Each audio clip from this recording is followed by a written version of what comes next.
Friends, எல்லாரும் நல்லா இருக்கீங்களா? இப்போ நம்ம 10 நிமிஷத்துல செய்கிற மாதிரி ரொம்ப ஈஸியான ஒரு ஸ்வீட் தாங்க செய்ய போகிறோம். இந்த ஸ்வீட்டை நிறைய பேர் கல்யாண வீடுகளில் சாப்பிட்ருப்பீங்க.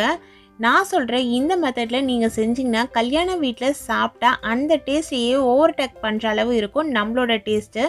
ரொம்ப சட்டுன்னு செய்யக்கூடிய ஒரு ஈஸியான ஸ்வீட் தான் இது. இந்த ஸ்வீட்டை பர்ஃபெக்டாக எப்படி செய்யறது அப்படிங்கிறத டீட்டெயிலாக இந்த வீடியோவில் பார்க்கலாங்க.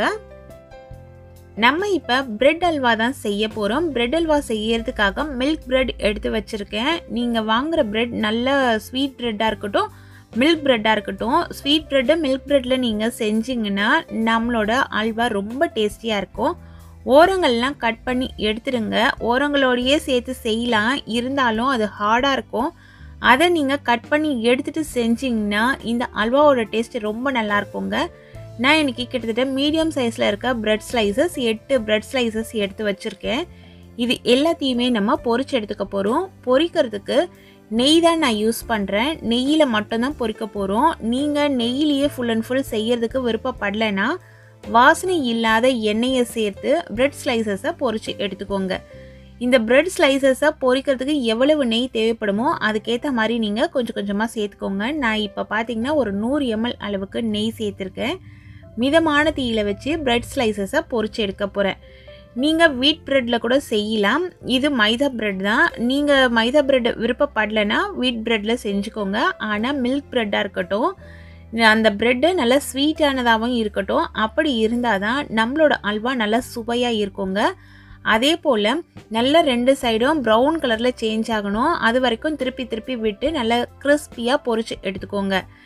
இந்த ப்ரெட்டு நல்லா ஃப்ரெஷ்ஷான ப்ரெட்டு வாங்கி நீங்கள் நெய்யில் போட்டு பொரிக்கும் பொழுது நெய் நிறைய குடிக்கும்.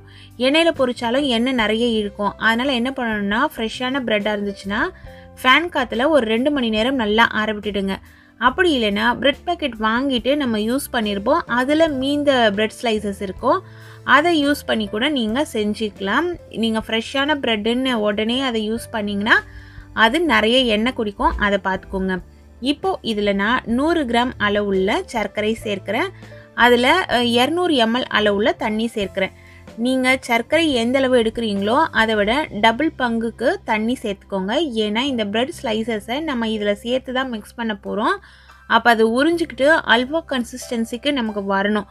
அதுக்கேற்ற மாதிரி நமக்கு தண்ணி இருக்கணும். இது எல்லாத்தையும் ஹை ஃப்ளேம்லேயே வச்சு நல்லா கரைச்சி விட்டுட்டு 2 ஏலக்காவை இடித்து எடுத்து இதில் சேர்த்துட்டேன். ப்ரெட்டு பொரிச்சு வச்சுருந்தோம் இல்லைங்களா, அதை இது போல் நல்லா சின்ன சின்ன துண்டுகளாக செஞ்சு வச்சுக்கோங்க. அதை எடுத்து இதில் போட்டு தீயை நல்லா குறைச்சி வச்சிடணும். இப்போ பிரெட் ஸ்லைசஸை போடும்போதே ஃபுல் ஃப்ளேமை குறைச்சிடுங்க. சிம்மிலேயே இருக்கட்டும். கலந்து கலந்து விடும்பொழுது இது போல் நமக்கு கிடைக்கும். நீங்கள் லோ ஃப்ளேமில் வச்சு சமைக்கும் பொழுது தான் அந்த சக்கரை பாகலை நல்லா உறிஞ்சிக்கிட்டு இந்த பிரெட் ஸ்லைசஸ் இது போல் ஒரு கன்சிஸ்டன்சிக்கு நமக்கு கிடைக்கும். ஒரு 2-3 நிமிஷத்துலேயே பார்த்தீங்கன்னா இதில் சேர்த்த அந்த நெய் எல்லாமே பிரிஞ்சு வரும்.